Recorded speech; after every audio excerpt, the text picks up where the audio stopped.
dalam video kali ini saya akan menerangkan proses bootloader stage yang kedua. Ini proses berikutnya. Setelah proses boot ROM atau SOC yang pertama, dia akan melakukan proses ulang lagi. Kalau tadi cerita dia memproses DRAM-nya atau bagian MMC controllernya, ini yang diproses sebetulnya menurut syarat-syarat dari spesifikasi SOC-nya. Kalau yang tadi cerita yang bootloader stage yang pertama, namun bootloader stage yang kedua ini akan memproses dengan kondisi apa yang ada di dalam MMC controllernya. Nah, oke, kita langsung saja ke proses yang terjadi di dalam MTK yang paling pertama ya. Kita masuk ke MTK ya. Nah, di mana sih letak bootloader stage yang kedua itu? Itu letaknya sama-sama ya, kebetulan warnanya hijau ya, cuma hijaunya beda warnanya, yaitu di dalam preloader. Nah, preloader ini tugasnya dia akan memilah-milah ke bagian DRAM inisialisasinya, dan dia juga akan mengkonfigurasi ulang ketika kondisi MMC kosong. Anggapan kita mau pasang MMC kosong, otomatis MMC ini misalkan baru selesai update MMC firmware-nya, misalkan MMC controllernya udah fresh gitu, kosong aja, nggak ada apa-apa, belum ditulis external CSD, nah, ataupun belum ditulis preloadernya, itu kita bisa lakukan SP Flash Tool yang akan memprosesnya. Dia akan memproses melalui download agent-nya. Download agent ini akan membuka akses untuk ke MMC controllernya. Nah, akibatnya ketika preloader ini ditulis ke dalam MMC, dia sekaligus juga akan memproses men-setting ulang extended CSD-nya. Nah, itu yang sebetulnya terjadi. Otomatis bagian DRAM inisialisasinya juga harus disesuaikan dengan kebutuhan atau syarat dari spek yang dalam SOC-nya. Oh, sama nggak nih, misalkan ditembak syarat dari SOC-nya cuma bisa LPDDR1, kalau kita pakai MCP-nya LPDDR2, tentunya nggak akan nyala meskipun preloadernya tepat. Nah, itu yang terjadi ya. Ya, proses berikutnya dia akan menginisialisasi juga bagian storage-nya. Mau berapa giga yang dipakai, 4 giga kah atau 8 giga atau 16 giga dan seterusnya gitu. Itu dia akan memproses bagian user partisinya melalui MBR dan GPT ataupun EBR1, EBR2. Ini akan diinisialisasi. Nah, proses berikutnya yaitu autentifikasi secure bootnya. Nah, dimanakah kalau di dalam MTK itu akan diletakkan di dalam secure config-nya yang ada di sini. Dia akan melalui proses dari DSP-nya. Nah, kita mungkin akan bisa menemukan di dalam HP-HP seperti Meiju M2 yang menggunakan teknik security boot yang cukup kompleks. Nah, ini proses yang terjadi di dalam bootloader stage yang kedua untuk MTK. Lain halnya dengan Intel. Kalau di Intel, setelah proses tadi yang disebutkan dalam video tutorial sebelumnya, yaitu ada proses POSP. Nah, di sini prosesnya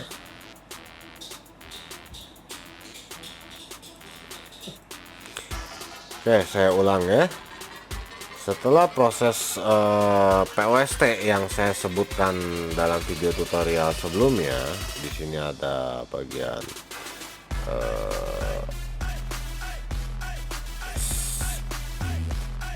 diagnostik, dia tes untuk setiap komponen hardware yang ada di dalam SoC-nya maupun yang di luarnya. Ini akan berlanjut proses POST itu. Proses POST itu akan berlanjut di bootloader stage yang kedua. Nah, bootloader yang stage yang kedua ini hampir mirip dengan proses yang tadi, hanya kalau di MTK ini cukup dengan preloader, kalau di Intel preloader ini panjang, dia terbagi dengan IFWI dan DNX. Nah, IFWI ini dia bertugas kalau di dalam handphonenya, dia akan bertugas sebagai memunculkan salah satunya kalau kita lihat di dalam lapangan, yaitu munculnya contohnya seperti Asus Zenfone ya, bakal ketemu ketika kita colok ke dalam USB akan muncul Cloverview Plus, itu SoC-nya ketika terdeteksi di dalam device manager ya. Nah, itu adalah tugas IFWI di dalam preloadernya. Nah, letaknya sebetulnya itu udah tergolong masuk ke bootloader stage yang ketiga. Namun proses tersebut di bootloader yang stage yang kedua ini, seperti DRAM init atau bagian MMC controllernya, itu udah dimasukkan ke dalam proses POST yang dari SoC-nya. Maka IFWI ini dia tidak akan memproses ulang. Dia hanya memproses ketika MMC perlu disetting ulang. Nah, perlu disetting ulangnya, dia akan masuk ke dalam DNX firmware. Di dalam DNX firmware ini, proses yang terjadi seperti inisialisasi bagian user partisinya atau bagian storage-nya ataupun bagian external CSD-nya untuk pengesetan ulang, ini akan diatur di dalam DNX firmware-nya. Nah, di sini pun proses authentication secure boot-nya pun sudah berlangsung. Sebetulnya sudah berlangsung sejak proses POST yang paling pertama. Hanya proses yang ini adalah proses eksekusinya. Kalau yang tadi untuk proses pengecekannya kalau dalam SoC-nya. Ya. Oke. Proses berikutnya kita lihat dalam Exynos. Kalau di dalam Exynos, proses DRAM init ini tidak akan diproses. Dia akan langsung masuk ke dalam external CSD. Karena proses DRAM init ini udah dilakukan sejak pertama kali SoC bekerja. Dia akan mengeset ulang seperti yang saya sudah katakan dalam video tutorial sebelumnya. Kalau MMC ini tidak hadir, maka dia akan meloncat ke dalam SD card, nah, atau memory card ya, transflash. Nah, di sini ada proses pengesetan ulang. Pengesetan ulangnya terjadi waktu kapan? Waktu kita masukkan dalam SD card. Emang bisa begitu saja kita masukin memory card gitu dalam kondisi MMC control? Otomatis gak bisa. Kita harus pancing dulu. Cara memancingnya adalah kita mengesotkan bagian CMD dengan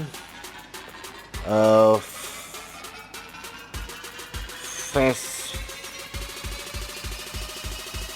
dengan bagian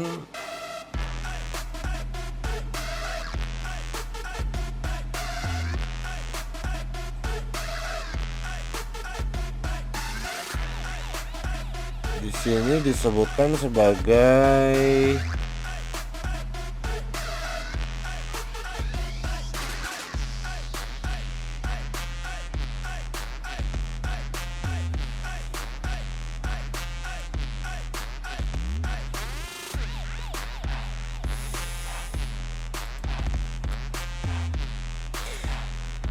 Oke, saya ulang. Seperti yang tadi kita udah sebutkan, emang begitu saja kita bisa mengakses bagian SoC akan mengakses bagian SD card atau bagian memory cardnya ini. Dia tidak akan begitu saja dia akan mengakses. Tentunya kita harus memberitahu SoC-nya bahwa oh, jangan booting melalui MMC, tapi booting langsung melalui SD card. Nah, proses tersebut diharuskan kita memberitahu ke dalam SoC-nya. Caranya gampang.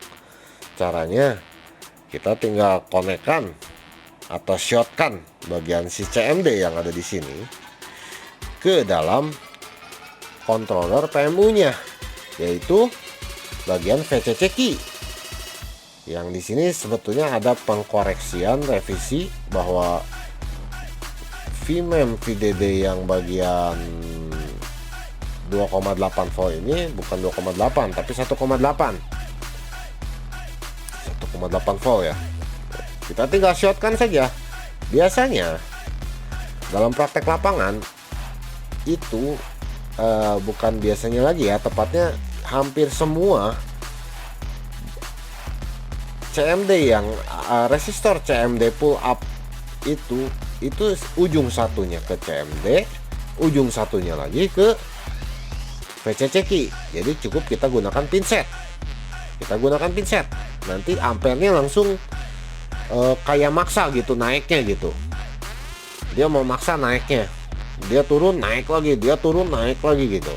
Jadi kayak nggak stabil sampai dia mau booting ke dalam SD card, otomatis ampernya mulai naik ya. Nah, ini dengan kondisi MMC kosong misalkan gitu ya.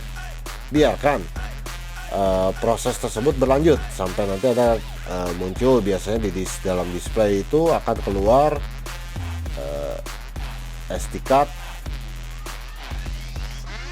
copying to MMC.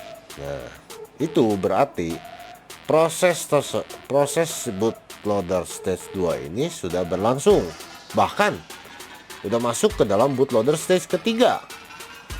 Nah, hanya karena pembahasan ini sedang dalam pembahasan bootloader stage yang kedua, maka dia akan melakukan proses-proses yang ada di dalam diagram seperti ini, yang blok hijau muda ini ya. Oke. Nah, itu masing-masing dari karakter SoC-nya itu tersendiri. Kita akan lanjutkan ke dalam bootloader stage yang ketiga.